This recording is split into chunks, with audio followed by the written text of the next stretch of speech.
Let's look at another point in the interview between Joe Rogan and Donald Trump. It's funny, you need at least the attitude of a comedian when you're doing this business. This is a very dangerous business, first of all. It's a very tough business. It's the most dangerous business. It's the most, for a job? Yes. I mean, other than going to war and being a firefighter or being a cop, it's the most dangerous business. It's the most dangerous. For being president is the most dangerous. Especially you. I mean, you haven't even got to the election. There's been 2 assassination attempts. And they've brushed those out of the news like it was nothing. Yeah, they'd rather not talk about them. Imagine if there was assassination attempts on Biden, how hard people would be attacking the right, how they would be trying to get guns taken away from people. They would try to ramp up gun laws. They would try to figure out some way to blame you. If there was attacks if Biden got shot in the ear, we would have never heard the end of it. But I think he's in good shape because it's only consequential presidents. If you take a look at what's happened, look, I'm for having countries pay us billions and billions and trillions even dollars. I took in hundreds of billions of dollars from China. Nobody took in 10 cents, not one other president. I do things that make it, that don't necessarily make me so popular. I just do what's right. And when you do that, you're more, look at Iran. We would have never had the attack on Israel at all. Iran was broke. I told China, if you buy, you can't do business in the United States under any circumstance. We're going to go cold turkey with China. Some people think that would have been a good idea anyway. But if you buy any oil, 1 barrel of oil from them, you're not doing business. I said that to many countries. Iran was broke. They had no money for Hezbollah. They had no money for Hamas. They had no money. But I make myself, I understand what I'm doing. You make yourself a target.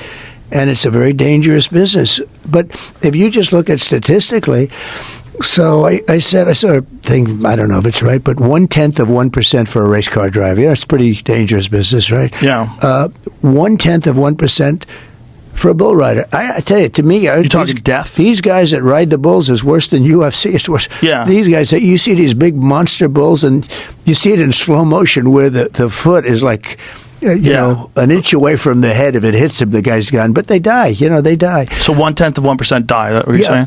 Yeah, 0.1% die. Right. And they certainly get hurt badly. Really, they can't walk after a certain period of time. But with a president, if you look at the amount of assassination attempts and attempts too, and attempts. No, it's a very dangerous position. I never thought of that, by the way, when I did it. You don't tend to think. Did you just assume because people loved you on The Apprentice, they were going to love you as a president? I figured it would be so easy. It's well, very it probably interesting. would have been if the media didn't attack you the way they did. If they didn't conflate you with Hitler. I mean, even today, like Kamala was talking about you and Hitler. They're going to take what you said about Robert E. Lee. Oh, Donald Trump wishes the South won. That's right. He loves Robert E. Lee. They love to take things out of context and distort things. But they don't even have to take them out. They make them up entirely. Okay, they do make that too. But it's interesting when you mentioned I was very popular, and all those people loved me. I mean, some of these women, they're so stupid, and Joy, she would every time she'd see me, I'd be in the theater or something, and she says, "You have to be on the show again. Come on, let's go. She loved you. To love me. That episode where By the way, Whoopi, people should watch that episode just to see what we're talking about. Like I said, we don't want to get a copyright strike, so we're not going to put it up. But if you watch the episode, it's bananas. It's like an alternative universe, and it's only but Whoopi 9 years ago. Whoopi loved you. Gives you a hug and a kiss. And how about that other one, the new one on there, the one from my administration? She writes me a letter. You're the greatest president. She leaves. She worked as an assistant press secretary. I hardly knew her. But she leaves and she writes me this gorgeous letter. What's her name? She was, I don't even know, she was in the administration. She's on now currently, sits on the far right-hand side, whatever the hell her name is. And she writes a letter, the most beautiful letter. She's quoted in the paper, he was the greatest president, blah, blah, blah. Then all of a sudden she goes to the View. She started hitting the hell out of me. Because they won't hire her unless. I've had many people go on CNN and they call and said, I don't know what to do. They want to pay me a lot, but I have to be negative on you. I said, be negative. That's okay. There are guys on like CNN. They won't hire them.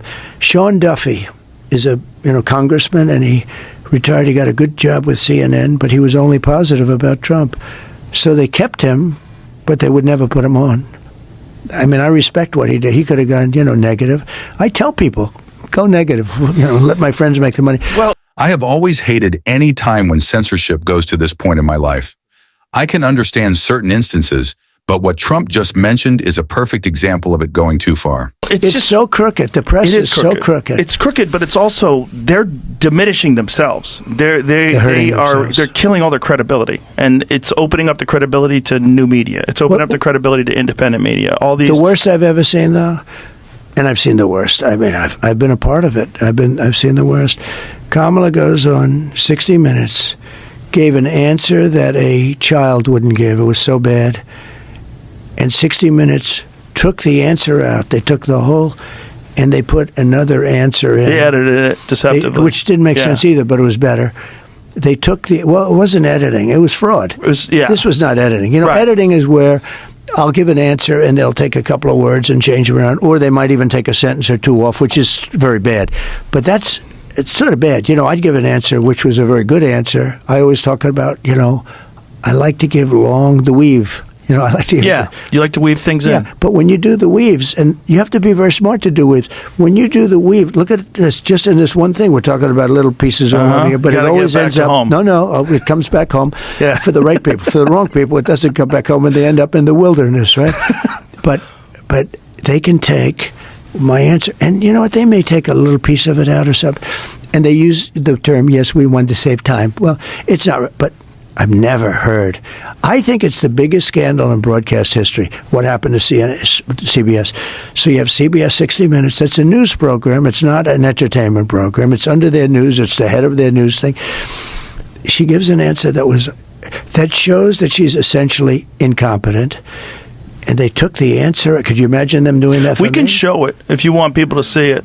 Can we show it? No? Sure. We'll get in trouble. We'll get copyright strike. Same reason. Okay. Listen, anyone can find indemnify it, you. but it's drastic. But what was interesting was the other full version was available initially. It was like a preview. Somebody made a big mistake. Somebody put that preview out there. Some kid put the preview out. Exactly. And then the bosses did this or that, and then all of a sudden they said, we got a problem. Exactly. And then they got caught by mistake. Well, but don't you think that's a bit, to me, and don't forget, this is election interference and fraud. And it's 60 Minutes. It's their news division. So it's a big deal. They give those licenses out, Joe, for free. They should pay a fortune. They're worth a fortune. They give them out for free because they're using the public airwaves. With cable, you don't have that. Cable's different. But, it's just a different deal. But with the networks, they give those licenses. They're worth billions of dollars. They give them out free. But you have to be honest and all.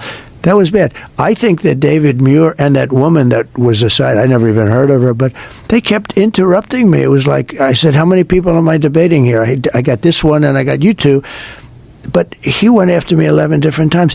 It's interesting. I always thought he was a nice guy, but he's just like the rest of them. How would you like it if someone twisted your words around on you and most of the country believed the people who did this to you? Well, that's his job, unfortunately, and I'm sure but not when what they wrong. want. You're right. Well, the problem was they fact-checked you and they didn't fact-check her. And Not one of the at most all. egregious examples of that was when she said that there are no troops right now deployed in war zones. Yeah. There's a very famous viral video that went online of troops in a war zone saying, well, what the fuck are we then? Because there's thousands of them. Dan Crenshaw, the congressman, posted on his Instagram all of the various examples of troops that are deployed, thousands and thousands of troops that are currently deployed. Stupidly deployed. But the point is, if this is going to be an actual real debate and not a propaganda exercise, if it's going to be a real debate, you have to fact check everybody. So Like if someone says maybe she thought there was no, Right. which is also a problem. So it's one of two things. It's either it was not true, it was a lie on purpose, which is terrible, or it was the opposite. It was ignorance, which is also terrible. Well, Joe, when I said crime is soaring, he said, no, crime has gone down. I said, where did you hear that one? Crime has gone down. I mean, I'm debating with this guy, but I've had that. Well, there was amended FBI statistics that came out after that showed that crime had gone up substantially. And by the way, the statistics were a fraud because when they put out the statistics, they didn't include some of the worst places. They didn't include some of the worst cities, some of the most deadly places. But when the real numbers came out, I turned out to be right. But I haven't. You turned out to be right, but then there's another problem. Unreported crime is way up. because people have lost. Look, the morale that the police department has in a lot of these cities where they've done this defund the police bullshit. Right. The morale of these It is. poor cops, it's fucking horrible. Like, comment, and subscribe for more.